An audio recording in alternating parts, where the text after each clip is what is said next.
Abu Dhabi ഷാർജയിലെ multi storey parking ബിൽഡിങ്ങുകൾ open ആയി കണ്ടപ്പോൾ ഒരു ആവേശത്തിന് വണ്ടി കൊണ്ടുവന്ന് പാർക്കും ചെയ്തു. ഇനി ഇതിന് വല്ല ഫൈൻ കിട്ടുമോ?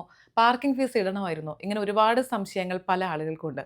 ഈ വിഷയത്തിൽ ഇപ്പോൾ ഒരു ക്ലാരിറ്റി നൽകിയിരിക്കുകയാണ് അബുദാബി മൊബിലിറ്റിയും അബുദാബി എമിറേറ്റിലെ പാർക്കിംഗ് ആൻഡ് ടോൾ സംവിധാനങ്ങൾ നിയന്ത്രിക്കുന്ന ക്യൂ മൊബിലിറ്റിയും. അവരുടെ ഒഫീഷ്യൽ പേജിൽ നൽകിയിരിക്കുന്ന ഡീറ്റെയിൽസ് അനുസരിച്ച് 2026 മാർച്ച് 11 തീയതി മുതൽ ഈ പാർക്കിംഗ് സിസ്റ്റം ഒഫീഷ്യലി ആക്ടിവേറ്റ് ആയിട്ടുണ്ട്. അതിൽ തന്നെ ആളുകൾ ചോദിച്ചിരിക്കുന്ന സംശയങ്ങളുടെ മറുപടിയിൽ അവർ വിശദീകരിക്കുന്നുണ്ട്. നിലവിൽ ഇത് ഫ്രീ ആണ്. നമ്മൾ പാർക്കിംഗ് ഫീസ് ഇപ്പോൾ നൽകേണ്ടതില്ല.